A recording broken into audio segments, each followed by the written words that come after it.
Okay, party people in the house.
T-minus 5 minutes. Yeah, I'm standing here with my dear brother Shahid. He's a truth teller, absolutely, and he's trying to make sure that that corporate wing of the Democratic Party can be transformed in the name of everyday people.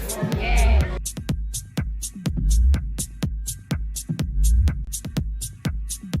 From Ferguson to Jerusalem. Ferguson to Jerusalem. From Ferguson to Jerusalem. The criminals have badges.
Refugees on the run. Exodus, people chased by guns. Peoples of the book, allegiance is undone after 1,000 1,000 years of solidarity, son. Brothers killing each other. What's the function? Supporting leaders with no compunction, destroying everywhere, every town, every junction. Careerists, institutional corruption from Tel Aviv all the way back to Langley. A millennium, Jews, Muslims, one family, colonial schemes, the root tragedy in history. Across the globe, authorities claim security, but peace need not be a fantasy for anybody. From Ferguson to Jerusalem. Ferguson to Jerusalem. From Ferguson to Jerusalem. The criminals have badges and guns. From Ferguson to Jerusalem. To Washington, Houston, we have a problem. For housing, education, not enough funds, cause we pay the real criminals badges and guns. From Ferguson to Jerusalem. The criminals have badges.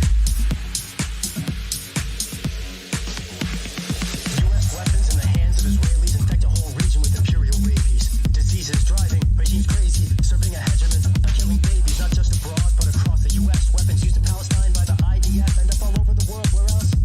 To your right and left, all over U.S. streets, like the CIA, an enemy of peace, undermining human rights from the west to east. A beast like all police intelligence agencies, feast of death, medical emergencies. I'm here to help you feel a little urgency, to connect seemingly separate dots internationally, help you see how we all humanity share the same interest in restraining police. We're a family, like all others. Cain and Abel murdering our own brothers. Police act with impunity. Their brothers abuse while claiming to protect and serve others. Paramilitary serving corporate bosses.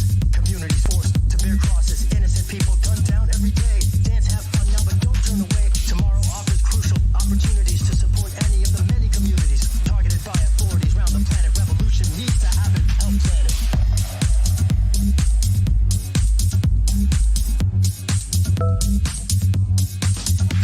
From Ferguson to Jerusalem. From Ferguson to Jerusalem. From Ferguson to Jerusalem. The criminals have badges. From Ferguson to Jerusalem. To Washington, Houston, we have a problem. For housing, education, not enough funds, cause we give the real criminals badges and guns. From Ferguson to Jerusalem. The criminals have badges.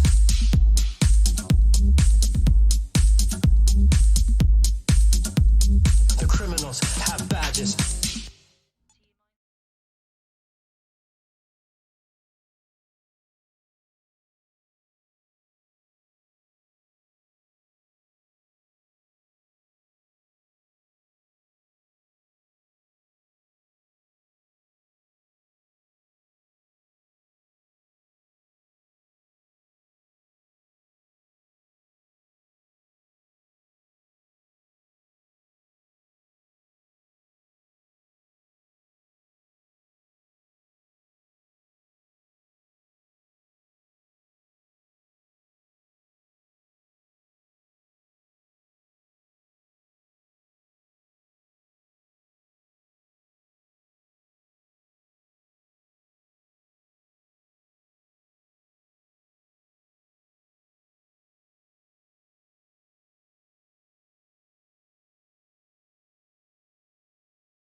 T-minus 1 minute.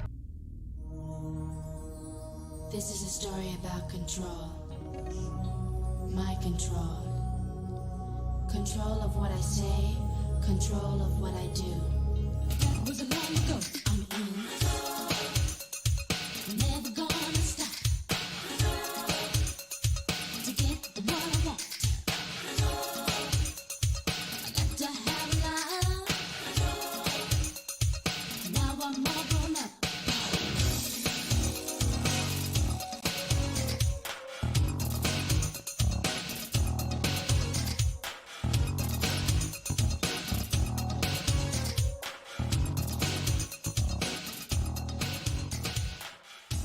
Hey everyone, thanks for joining me again on another incredibly eventful week. It's so many things to talk about. We're going to cover a range of issues over the next 33 minutes. I've got some exciting interviews up for you. Before we dive into it, let's ask the question that we ask each week. Exactly who does the speaker speak for? This week, for me, the biggest news coming out of New York last week in particular was Jamal Bowman's another historic victory out of New York City. And I do hope very much that San Francisco can maintain our reputation as the nation's most progressive city. I'll just note that New York is vying for the title between sending AOC in for Crowley in 2018 and now replacing Eliot Engel, who was the senior most corporate Democrat on the House Foreign Relations Committee, with Jamal Bowman.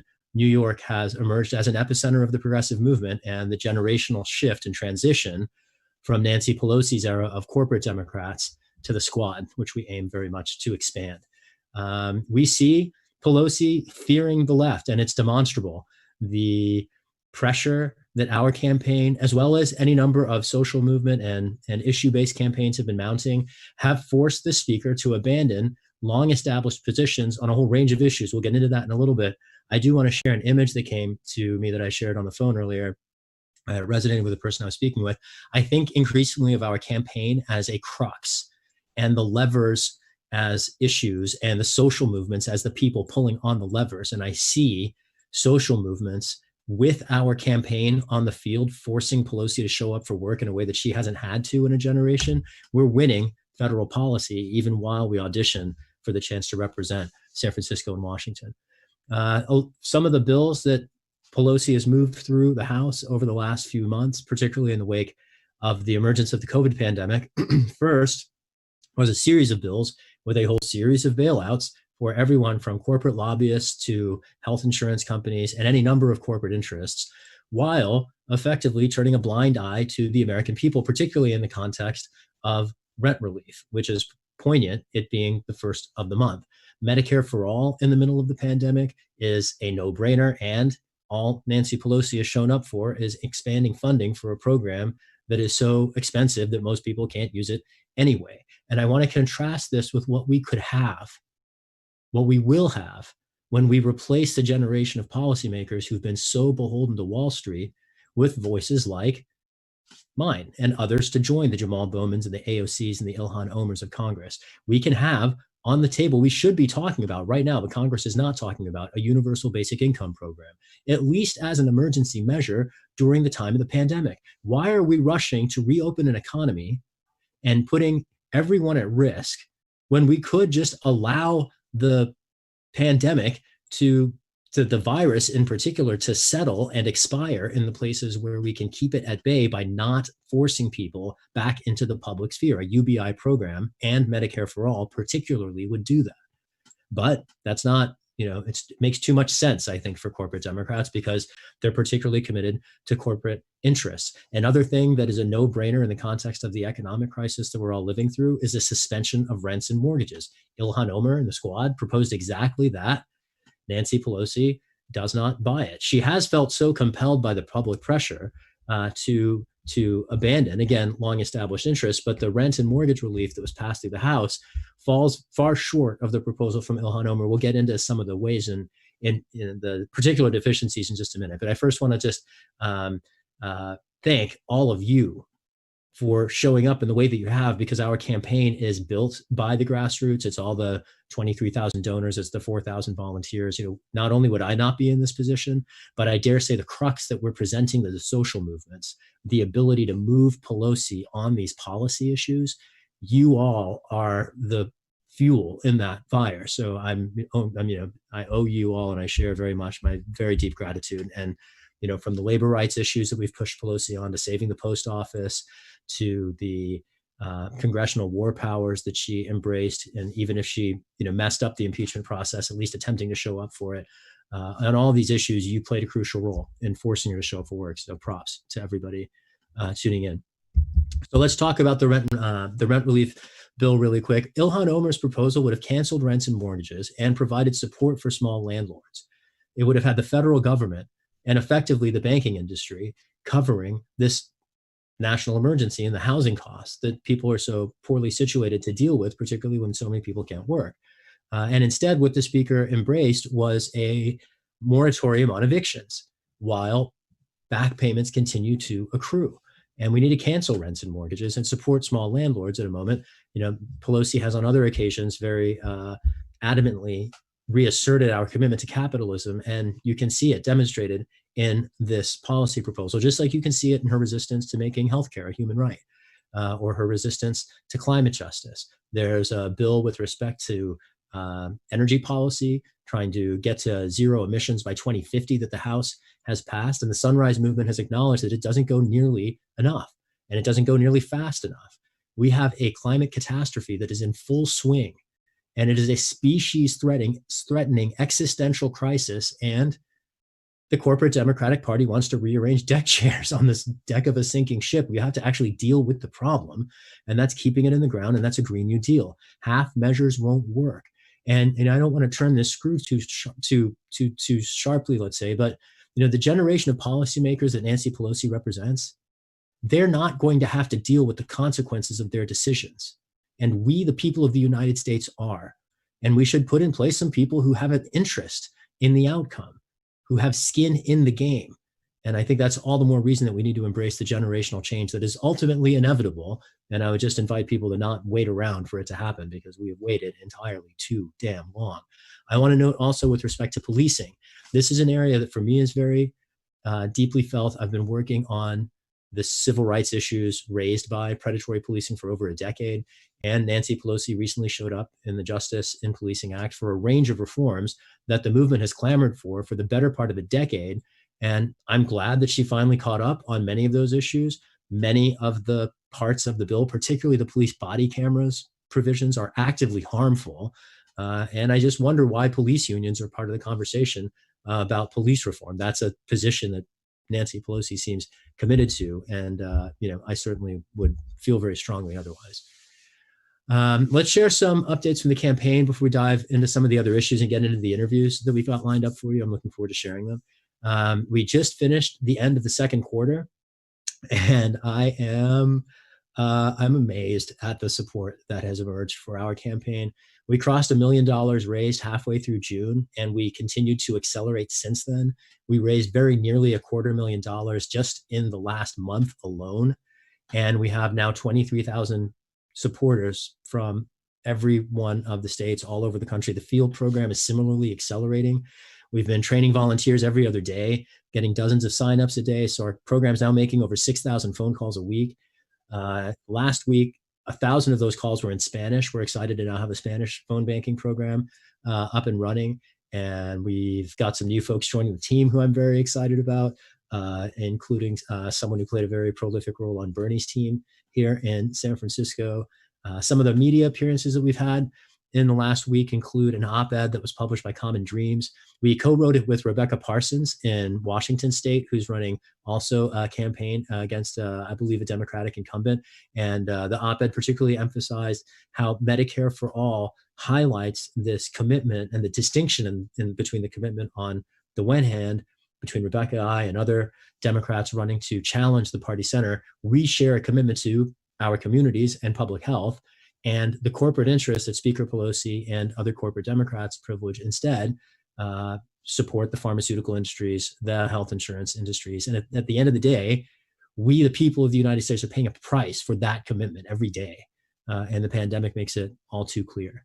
I'll note that we also had an appearance. It wasn't an interview, but I was shouted out very graciously by our friends Crystal Ball and Sagar and Jetty on Rising on the Hill, particularly in the wake of Jamal Bowman's victory. They noted that, like many people around the country, have noticed, our campaign is emerging as among the opportunities for our movement to find vindication in this very ironically fertile landscape. On the one hand, the presidential race, a lot of people, I think, are disappointed by the very narrow landscape of options represented in the presidential race. And in that context, down ballot races, and ours in particular, given the very vast gulf between the options available to San Francisco in this November's election, there's a real opportunity for our movement. And I'm grateful for people increasingly coming to see that.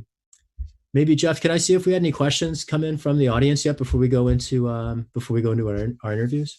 Yeah, we got one. I think it's a good one too. Catnip Nep on Twitch asks, people who most need help, such as college students, undocumented immigrants, and dependents, did not receive a penny, while millionaires got bailouts. Was the stimulus check criteria too narrow? Well, yes, absolutely. This is a big difference between universal programs.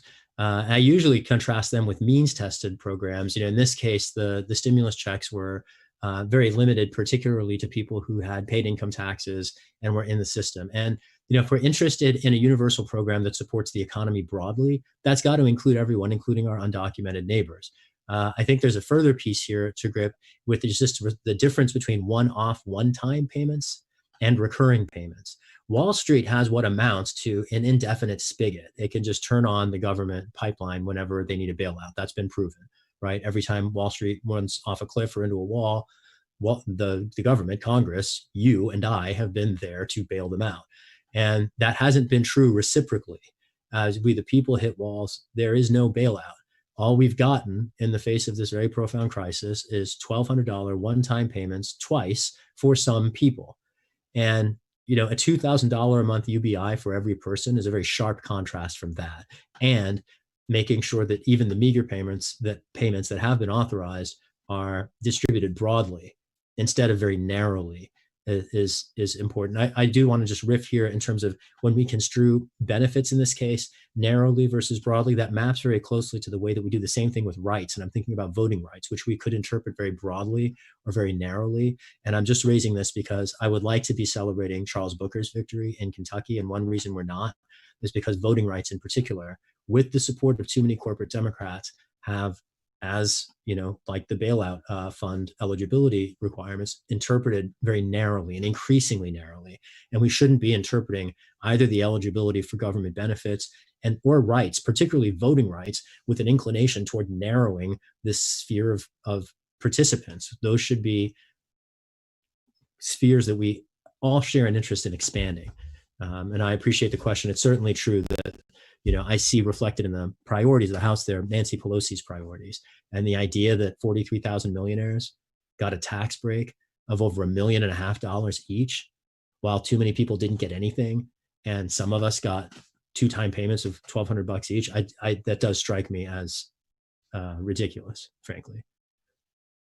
So maybe with that, does it make sense to go to one of our interviews, Jeff?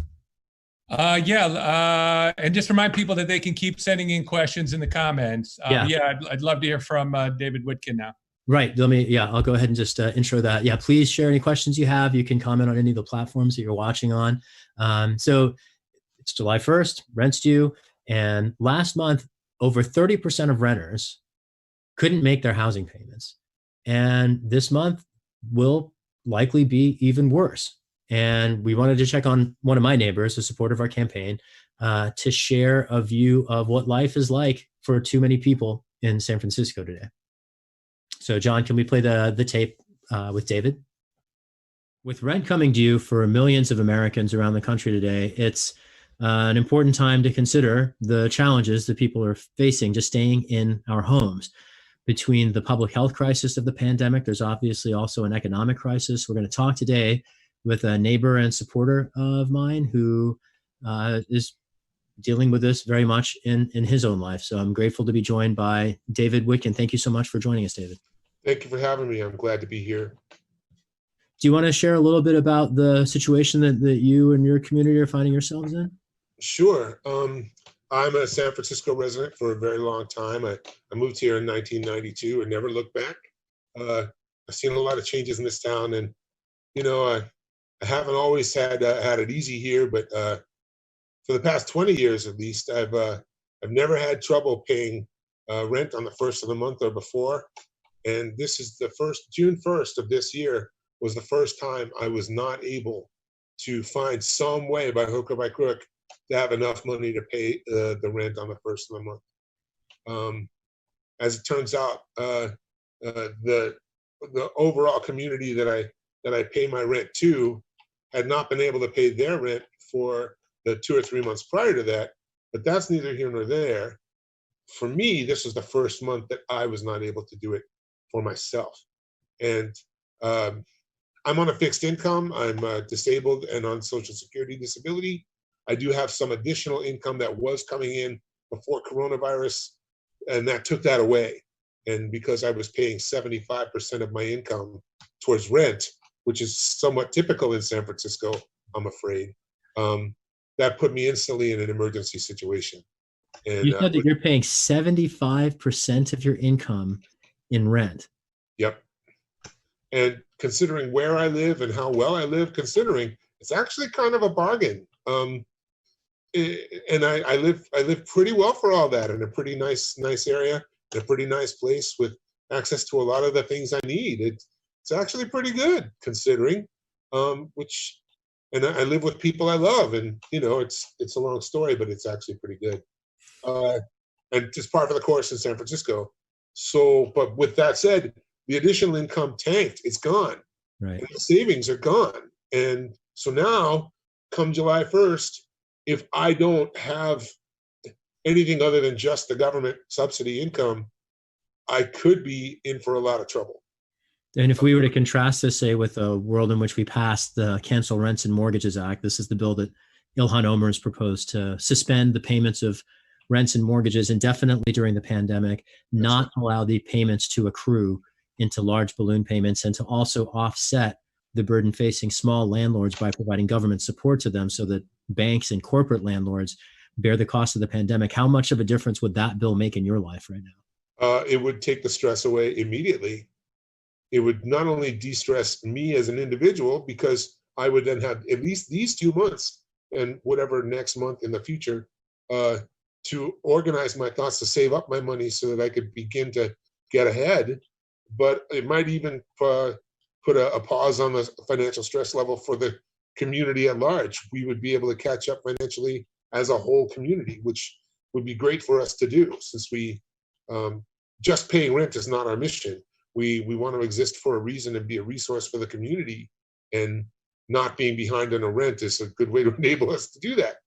The best way to help the poor in your community is not be among them. So we would like to get ahead, and we can't fulfill our mission if we can't utilize the resource that our building is. And I've seen your community feed folks in the community and offering meals on the street every week. I mean, your community is a bedrock of the neighborhood, so we all have an interest in seeing you stick around. So thank you very much. Currently, we're providing a space where artists can come and do their work, and we have a street market, and that we're vending art supplies and other things. So, and we're trying to be a focal point for the people who are expressing some of what's going on right now. And we're always going to have a purpose no matter what's happening. But at the moment, we're all afraid that circumstances beyond our control are going to force us to abandon the place where we live, this place that we love. I don't want to be evicted, and if I am, I have no idea where I would go, or how I would get there, or how I would survive it.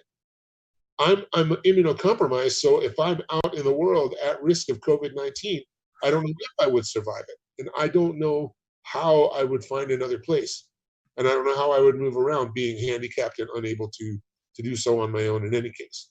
So I have a number of challenges ahead, and having no place to live possibly would make all of them worse.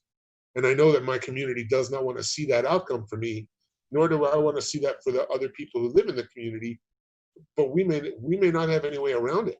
I don't see any other way around it except to catch up somehow, or to be given some kind of break. Without some kind of break, something else is going to have to give, and I don't know what. You're not alone, and I so appreciate you sharing your story and joining us today. And you're in my thoughts, and your community is, and I'll be fighting for you all in the policy sphere, and hope to get these policies in place at the very least at the local and the state level to forestall evictions and keep people in their homes during this pandemic. And there is some state level relief, but not nearly enough. So good luck over the next coming weeks, and I'm sure I'll see you soon. Thank you very much. I appreciate you letting me on to talk about this. It's a bit stark to talk about, and I don't usually like to think about it for very long, but Wednesday's coming, and somebody's got to do something. I'm glad you got to hear David's voice. I've gotten to know him and the community that he's a part of through the activism that they've been helping coordinate over the years, and to see the position that he's in and their whole community's in. It's nothing that any of us should have to wrestle with, particularly during the greatest health crisis that our country's seen in 100 years. And he's not alone. There are too many people that are dealing with exactly those circumstances. And not only are institutions failing us when it comes to housing, but as I'm sure we're also underserving the vast majority of our citizens in need of healthcare, and we're also underserving immigrants. And I want to turn to another activist that we know from here in San Francisco who's taken up the fight, and in fact is taking it right to Speaker Pelosi's front door. And I'm grateful that she's able to take a few minutes to join us to talk about the direct action that she helped organize this week. Dr. Hae Min Cho is an immigrant from Korea. She practices traditional Chinese medicine. She's an activist, an organizer, a very dear friend of mine, and a delegate for Senator Bernie Sanders here in California. Welcome, Hae Min. Hi, thanks, Shahid. It's great to see you. You too. Do you want to share anything just to get us started about your role as a Bernie delegate, in particular, or any concerns you might have about our city's voice in Washington? Yeah, so I ran to be a Bernie delegate along with Kayla Williams and Tom Amiano, whom a lot of people know for his years being a leader in the Assembly and on the Board of Supervisors, and Peter Galata as well from Harvey Milk Democratic Club and from Alice Club. I think the main thing being a Bernie delegate is that we want to express the issues that the people of America are crying out for. Medicare for All is one of the ones that we have almost complete support in. I believe it was something like 88% of Democrats, and in California, the numbers are huge. Across the country, even 56% of Republicans are supporting Medicare for All. So the fact that our representative in San Francisco, Speaker Pelosi, is unwilling to put this onto a floor vote for an up and down vote is just, mind-boggling, because one of the few things that could dramatically save lives during this COVID pandemic would be for everybody to have coverage and excellent care. So this is why we've asked Speaker Pelosi to put it on for a floor vote, and to listen and to take this very seriously as a worldwide emergency. Have you gotten any response from her office in response to the petitions that you all delivered? We have not yet, but we are very hopeful, because we know that this is a different time in the world, and we're hoping that every single politician, every representative will take that very seriously. As you know, in San Francisco, across the country, people think of us as being far left and being represented by progressives. But when they say that they want to resist Trump, I do not see that in actual legislation. I do not see that in actual action. And the things that would dramatically change the situation would be, A, to put on Medicare for All for a floor vote that would pass. B, to see the ICE detainees no longer being held in captivity. Children have already been released according to an order by a New York judge, but there are adults, and some of them are very old. There was a Korean— Can I press there just for a minute to clarify? Go ahead. the ruling doesn't actually free kids. It puts parents in a position of making a Faustian choice between letting their kids go and losing them potentially, Oh my versus God. keeping them and staying together at grave risk to their health. So it's Wow. like it's to some extent it reinforces this Mhm. very draconian choice, but it does create a pathway for kids to Yes. get out. I see. Okay. Yeah. Thanks for clarifying that, because when I read it, I thought that that's what that meant, but I wasn't sure whether or not, because of the way Trump has treated people so inhumanely, people would actually know where their children are and be able to reunite. Because I came to this country when I was 2 years old. My family was recovering from a war that was a civil war that turned into an ideological football for imperialist powers. So first Japan colonized the US, the South Korea, and then the US is still there with 37,000 troops on our land. And then we had a series of terrible dictators. So, after 5 million people died, I think that, it took a while for our country to recover.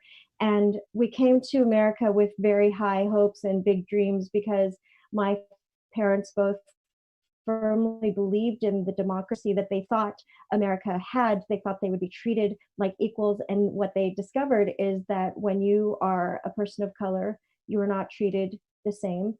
And when you are undocumented, you do not have the same level of status as other Americans.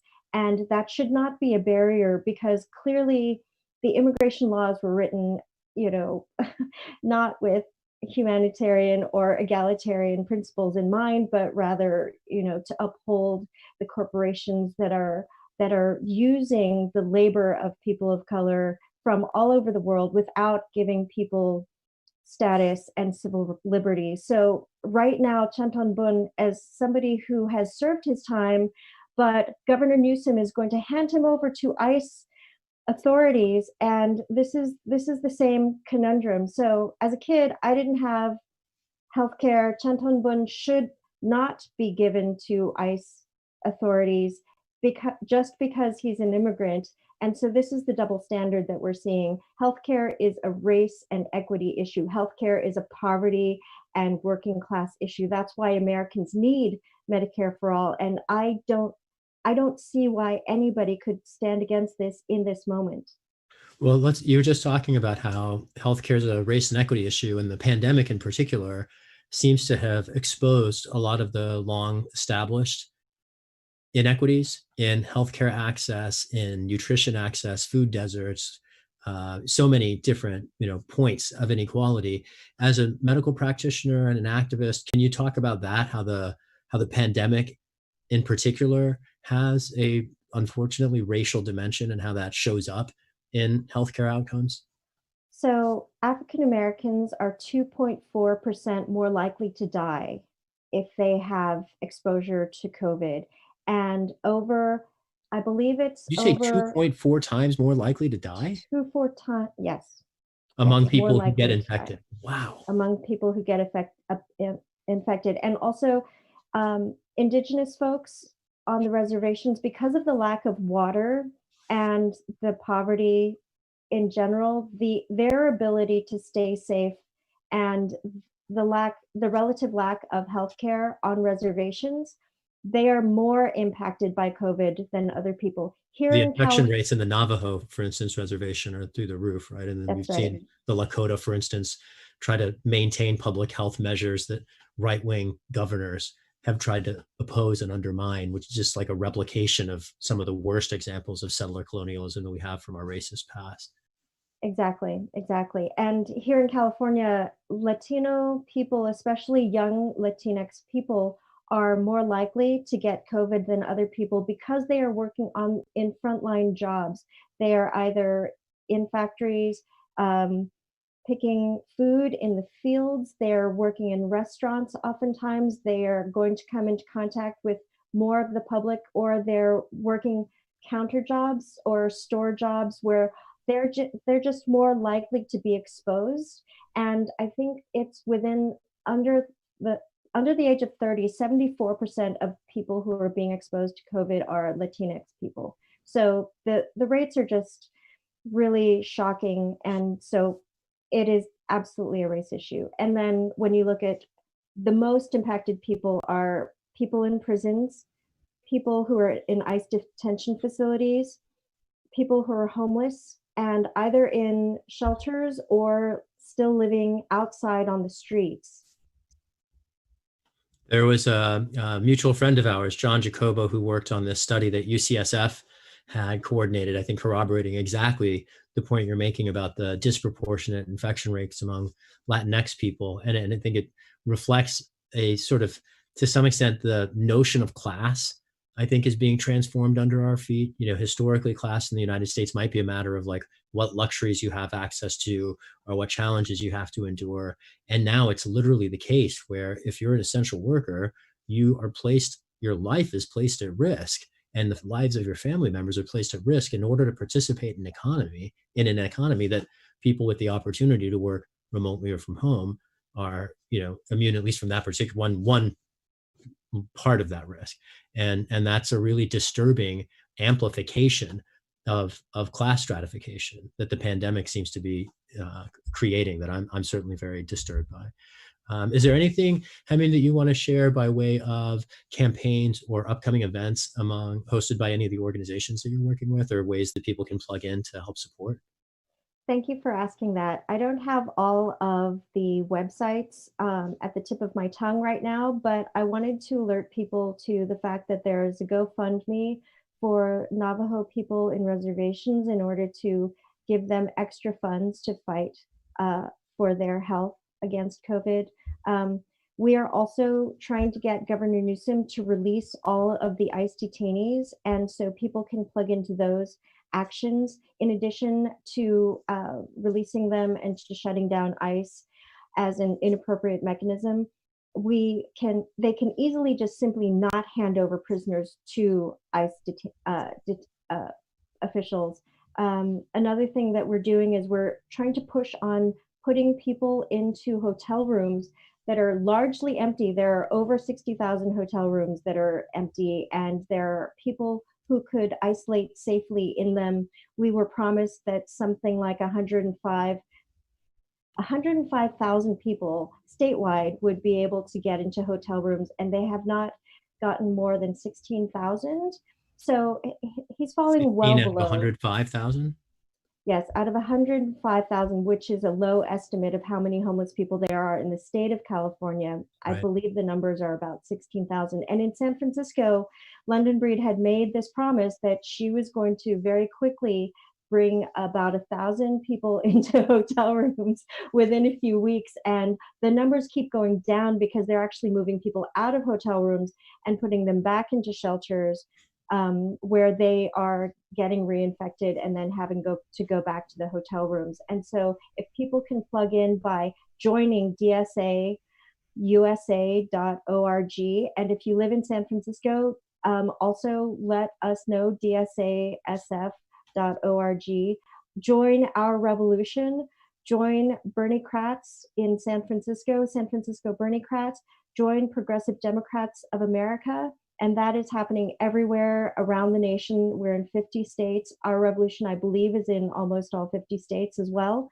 So those are ways that you can immediately plug in. And please follow and support everything that's happening at the Democratic National Convention, because let me tell you, whatever we're able to push for inside is only going to work if people are outside raising hell. Well said. Raising hell indeed. And I appreciate all the hell that you raise and all the ways that you do it. Thank you so much for joining us and all the work you do in the community, Hae Min. Thank you, Shahid. It's wonderful to see you doing so well. And I really hope that I will be soon able to call you Congressman Shahid Buttar. I look forward to it. We'll do that tour in the Capitol grounds next year. Okay, great. Thanks. Talk soon. Bye. So Dr. Hae Min Cho, everyone, really glad to have a chance to share her voice with you. Jeff, did we have any questions that came in during the live stream that we should touch on? Yeah, we had a bunch. Well, maybe we'll only have time for one, but we'll hopefully get to reply to them all. Okay. Kluv on Periscope asks, what are your thoughts on incremental change that corporate Dems are always promoting? Okay. Yeah, I'm over it. It's been so long that we have waited for justice to be reflected in policy. And I'm going back decades. I think about the invitations of some of our fallen heroes like Dr. Martin Luther King, who warned us in no uncertain terms about the intersecting evils of racism, which we see people rising up to finally grapple with today, militarism, implicated by any number of things, including our wars for profit abroad that have only proliferated in the years since he was taken from us, and capitalism, which is being challenged by a movement of socialists around the country who want to put human needs before corporate profits. And in some respects, it's that long overdue, and not in some respects, it's entirely that long overdue for this moment. And I'm very grateful for the illegitimacy of those incremental changes to be increasingly exposed. Another way I've heard people describe a ratchet effect, and it often applies in the civil liberties context, such that basically executive power enhancements that abuse constitutional rights get passed in emergency situations. It sets a new precedent. It never comes back. And then the next crisis, it gets passed again. So it just ratchets one step forward. The advance of right-wing policies with the complicity of corporate Democrats has a similar effect, where when the right wing wins policies, they win big. And when corporate Democrats win, they, what they're winning are often very meager reforms that might briefly check the general rightward trend, but do nothing ultimately to reverse it. And that's the story of every so-called progressive victory of the last generation, maybe even two. I go back, if you really want to find progressive legislation in American history, you kind of have to get back to the 70s, where you talk about the Endangered Species Act, which put in place cost-insensitive restrictions to protect threatened species, recognizing biodiversity as more important than Wall Street. When's the last time we made a commitment like that as a people? It hasn't happened in the years since then. The ESA, in fact, has been threatened by the right wing for reversal, both in the courts and in Congress. We need to redouble our commitment to each other, to the future, to the planet that we share, and to life ultimately, as opposed to the accumulation of capital. And I see that as the driving force, the through thread that undermines the visionary opportunities and possibilities that incrementalism displaces. So maybe having answered that, let me, I should shout out some people who are helping our campaign. And these are all folks who've been putting in time on the phones to great effect. Margot Payton has made over a couple of these folks. Wow. A bunch of these folks have made literally hundreds of phone calls on our behalf, including Margot Payton, Noor Rahman, Andre Liu, Brenda Ruiz, Marisol Ruiz, Mary Hartland, Amin Singh, and then other folks who've made 100 calls about, in some case, and then a few less than others, but include Vivian Dye, Nikolai Longo, Charlotte Chapin, Sebastian Montuch, Jen Leonardon. Thank you so much. Everybody on that list had made over 90 calls, and some of them as many as over 200, almost 250 in Margot's case, in the last week alone. So thank you so much for that help. They're far from alone. There are dozens of people plugging in on the phones. We invite any of you to join us. It's a critical aspect of our voter outreach strategy. If you want to see Nancy Pelosi out of Congress in November, please join us on the phones. You can sign up at shahid.fyi/volunteer, and we'd love a chance to get you onboarded and trained into our system. With that, maybe it makes sense. If any of you, particularly if we have folks who are watching us from Sacramento, the state capitol, I wanted just to briefly introduce folks to a protest that's happening at the Capitol as we speak.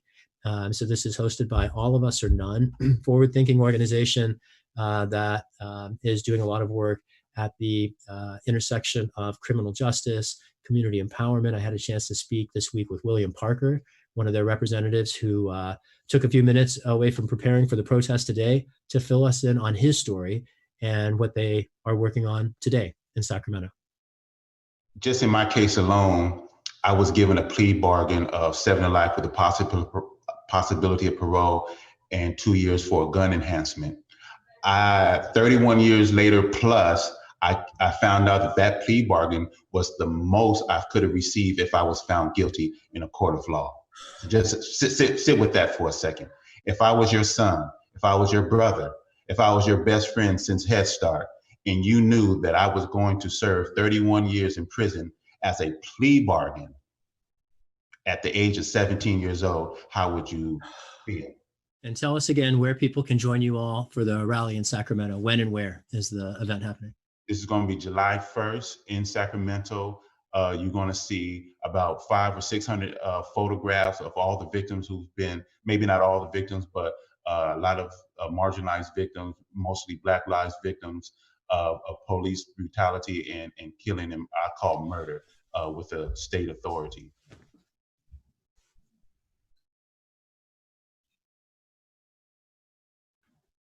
So as we said, all of us or none. Also partnered with Legal Services for Prisoners with Children. Great organization. If you're in Sacramento, please join them at the Capitol. We're looking forward to hearing more from them in the coming weeks, and we'll put up the rest of the conversation that I had with William as soon as we can. I want to thank everybody for joining us live tonight. Please share this video. We need your help fighting the mainstream media and getting the word out that San Francisco has a new voice in Congress. And if you're interested in joining our campaign, we'd love to have you. We'd love to invite you to fill out the form to volunteer, shahid.fyi/volunteer. Again, we do onboardings online every other day. We look forward to welcoming you into the team. It is amazing, and I'm perpetually humbled by all the energy coming in. You can help us from anywhere, and look forward to introducing you to some allies. I think it's time to cue Miss Jackson this week. Okay, right on. For folks who might be wondering why we're playing this Janet Jackson song, this was in 1987 at the top of the charts. That was the year that Nancy Pelosi was first elected, and the last chance that San Franciscans had an opportunity to hear her debate an opponent to defend her record. She's been in office for 33 years since then, and I think it's time for a remix. Thanks for joining us this week and for tuning in. See you next week for 33 and Out. Peace, everybody.